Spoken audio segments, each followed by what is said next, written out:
how patient can the Mavs be with building a team to contend? And the thought is, Luka Doncic, right? And would he get impatient? Do you have to for sure be a playoff team or a contender at some point in the next 3 or 4 years if you want him to be a one-team career man like Dirk was? Yeah, and that's the good thing. You got to hold the organization the feet to the fire because you have a superstar. You have a generational type player. It's not like you're starting from scratch where you say, okay, we're going to have these pieces. We're going to hire this general manager, hire this coach, and we're going to work our way through the system and hope we get a draft pick and hope we can make sure. No, you have the superstar. And since you have the superstar, it is up to the organization, the basketball side of the organization, to bring in the players to surround him so that you can contend for a championship. You've got the thing that can accelerate your growth. His name is Luka. And just like what the Boston Celtics did today, Celtics, by the way, if you don't know, hired Ime Udoka. He was a long-time trailblazer, covered him for many years. Long-time trailblazers, also was an assistant coach with the Spurs. He also assistant coach with Steve Nash and the Brooklyn Nets. So very beloved around the league. The first thing that Brad Stevens did, he's the new GM. He talked to Jason Tatum. He talked to Jaylen Brown. He talked to Marcus Smart, Flower Mound Marcus's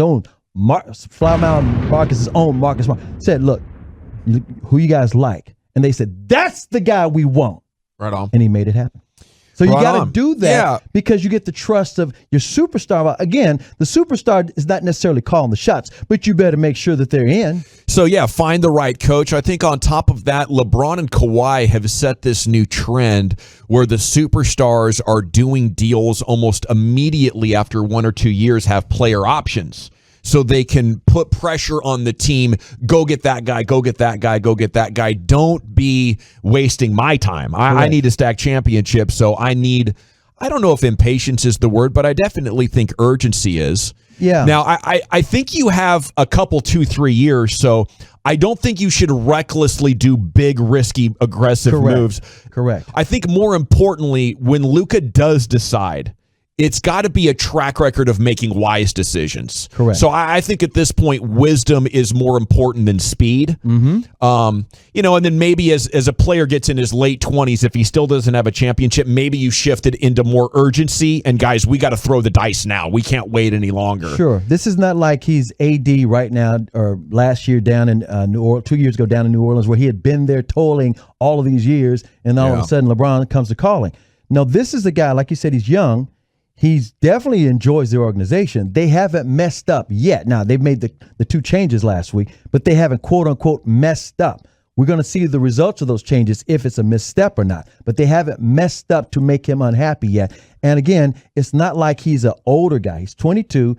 He hasn't even been in America 3 years, let alone knows the league for 3 years. So you just make sure. That's why I thought it was a smart hire to bring Dirk back. Now, it was an excellent PR move, but that was one of the benefits of it. I think Dirk, who has lived as a superstar, as a guy that they had to build around and knows how to talk to Cuban, he's the perfect go-between talking to Luka, especially because Luka played with him. Luka saw how Dallas could make it happen for Dirk, and Dirk can say, this is what you need to do, and he's also European. So, again, there's so many levels where Dirk can be the go-between. It's kind of like having the old head in the locker room. You know how they used to say, I wish J.J. Barea had still been here one more year. Well, guess what? As much credibility as J.J. has, Dirk has it tenfold. I know. Do you worry? I don't want to say worry. Do you think Luka at 22 really cares who they hire as the general manager and the coach? Not necessarily. I don't put it like this. I think he would put it like this. He doesn't know who to choose from. So he has some concern because especially he's known Donnie since he was 14. Right. But at the same time, there has to be some trust already there. He's already trusted them since he and Bill Duffy were in on the trade of, I want to go to Dallas. I don't want to be in Atlanta. So they made that happen. All right. So he has some trust in the organization and he knows the people involved, but it's up to the organization to maintain that trust. So is there still a possibility that they can fail him? Yes. Yes. Okay. It happens all the time. And then, so we get to the August 8th date and like Mike Bassick's throwing out there. Should we worry about him? Oh, no, I think he's going to sign. He's going to sign because he has nothing to lose by signing. There's no greater leverage. Let me tell you what the deal is. He signs the contract. He can say in September he's unhappy, and they got to move him. Okay. Yeah, okay. Yeah. So I think that's the thing is you can always demand out. Yeah, I'm trying to wrap my arms around what's going to happen if he doesn't sign.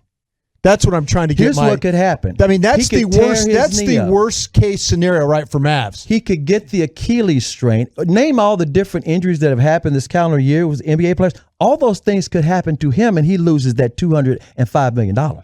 Yeah, if he doesn't sign, then I think it puts your entire organization on high alert, and you have to get highly aggressive. But I think the chances he doesn't sign have to be like under 1%. I mean, crazy. Maybe because it's an additional $40 or $50 million. That's what I was asking you guys. Is at 22 years old, you go to Luka and say, "Hey, listen, we're going to tailor-made this thing for you. Tell us how you." I mean, if you're the Mavs, don't you do that? I want to work with him. I don't want him dictating. Yeah, I mean, you have career team builders. Gavin's exactly right. What you do is you include him in on the conversations, just like I said. Well, that's what I was asking. Do you think he cares? Yes. Do you think he cares in the team building stuff? Yeah, but I also think to CA's point, he trusts and he's open-minded about whatever you decide to do. Like, you haven't made him think you don't know what you're doing yet. You're getting rid of Rick Carlisle, which is something that, Okay, but you got rid of Donnie Nelson, which is the family friend kind of a thing, right? Yeah. Do you lose trust when you get rid of the family friend? Put it like this. You learn that there's business, and that was a business decision if you were naive. Again, he loved Donnie, but again, as he said, Ramona Shelburne was on with Nosebleeds last week. Great get by them. Zero did a great job. She says something important. She says she's covered all these players all these years, and it was huge to her that Luka addressed that in his Slovenian press conference and actually said something as opposed to no comment. Yeah. He said because a lot of these guys can be really underhanded. And she said that was a huge sign for the Mavericks organization.